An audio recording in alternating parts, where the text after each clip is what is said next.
அனைவருக்கும் வணக்கம். கரகாட்டக்காரன் அப்படின்னு சொன்னாலே நம்மளோட ஞாபகத்துக்கு வருவது நடிகர் ராமராஜன் தான். டவுசர் மட்டும் போட்டு நடித்து படத்தை மிகப்பெரிய வெற்றி பெற முடியும்னு நிரூபித்து காட்டியவரும் நடிகர் ராமராஜன் தான். அதே போல் கலர் கலர் சட்டையாக போட்டுட்டு நடித்து பிரமிப்பை ஏற்படுத்தினவரும் நடிகர் ராமராஜன் தான். அப்படிப்பட்ட நடிகர் ராமராஜன் கிட்டத்தட்ட ஒரு 10 வருடங்களாக சினிமா துறையிலிருந்து விலகி இருந்தார்.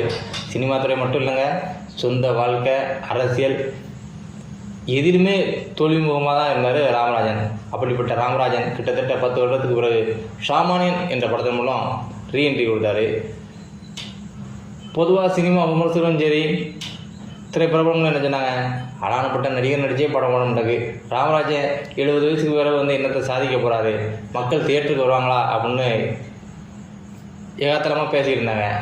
ஆனால் அதையெல்லாம் மீறி நடிகர் ராமராஜன் படம் இன்னைக்கு கிட்டத்தட்ட 80 நாள் ஆகிட்டு தென்காசி மாவட்டம் ஆலங்குளத்தில் 80வது நாளை நோக்கி சாமானியன் படம் வெற்றிகரமாக ஓடிக்கிட்டு இருக்கு.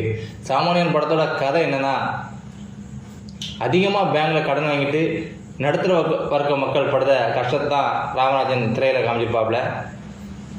முதல் காட்சியிலே பேங்கில் போய் வங்கி ஊழியர்களை மிரட்டுற சீனோட தான் படம் ஆரம்பிக்கும். ஒரு வித்தியாசமான படம்.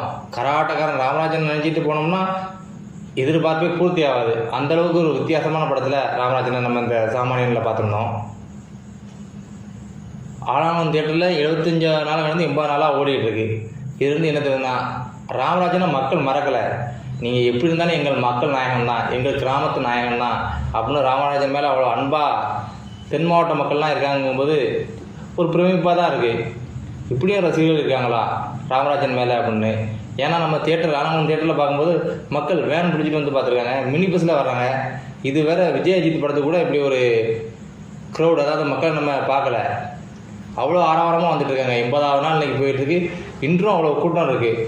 ஆட்டோ, வேனு எல்லாம் மக்கள் கூட்டமாக வராங்க. எங்கே ராமராஜன் 10 வருஷத்துக்கு படம் நடிச்சிருக்காரு, நாங்கள் பார்க்க வர்றோம். எங்கே ராமராஜன், நாங்கள் விட்டு கொடுக்க முடியாது, ராமராஜன் 70 வயசுலேயும் நடிச்சிருக்காரு அப்படின்னு ஒரு பிரமிப்பாக பேசுகிறாங்க. அதே போல் ராமராஜனும் அந்த மக்களை விட்டு கொடுக்கல. 75 நாளுக்கு மேலே மக்கள் எல்லாம் கூட்டமாக வந்து என் படத்தை பார்க்கிங்க அப்படின்னு சொல்லி அந்த மக்களுக்கு நன்றி செலுத்தும் விதமாக போன வாரம் ராமராஜன் தென்காசி மாவட்டத்தில் கிராமங்கள் எல்லாத்துக்குமே சுற்றுப்பயணம் சென்று மக்களாக கலந்து மக்களோட உரையாடினார்.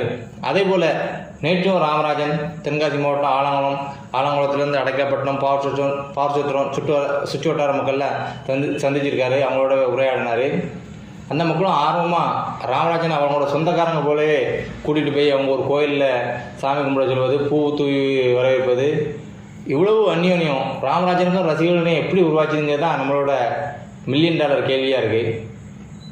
இப்பவும் நடிகர்கள் நடிக்காங்க, 10 படம் 20 படம் நடிக்கணும்னு அதான் அடுத்த முதல்வர் இங்கே ரேஞ்சில் இருக்காங்க. ஆனால் கிட்டத்தட்ட சாமானியன் படம் 45வது படம். ராமராஜன் அவர்கள் சரி, அரசியலும் சரி, தனிப்பட்ட வாழ்வாக இருந்தாலும் சரி, பொது வாழ்வாக இருந்தாலும் சரி, ஒரு நேர்மையான மனிதர் என்று தான் சொல்லணும். அவர் திருமண வாழ்க்கையில் நளினியை திருமணம் பண்ணார். அவர்கள் இருவருக்குமே விவாகரத்தாக இருக்குது.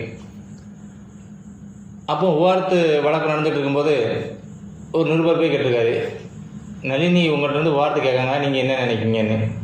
அதுக்கு ராமராஜன் சொல்லியிருக்காரு, இப்போ அவங்க என்னோட மனைவியை பற்றி நானே பேசுறது தவறாக இருக்கும், அதனால் நான் கருத்து சொல்ல விரும்பலன்னு. விவாகரத்து முடிஞ்ச பிறகு நிருபர் போய் கேட்டிருக்காரு, உங்கள் 2 பேருக்கும் விவாகரத்து ஆகிட்டு இதுக்கு என்ன காரணம், நளினி தான் காரணமாக, நீங்கள் என்ன நினைக்கிங்கன்னு. அப்போ ராமராஜன் சொல்லியிருக்காரு, இப்போ அவங்க என்னோட மனைவியே இல்லை, அவங்க வேறொரு பெண்ணு, அந்த பெண்ணை பற்றி கமெண்ட் சொல்கிறது அர்த்தமாகாது, அதனால் அந்த கேள்வியை தவிர்த்துருங்கன்னு இருக்காரு. அப்படிப்பட்ட ஒரு நேர்மையான மனிதர் தான் ராமராஜன். அதே போல் அரசியலில் 10 கட்சி மாறின அமாவாசையும் இருக்காங்க, சர்வ கட்சி சண்முகமாகவும் இருக்காங்க.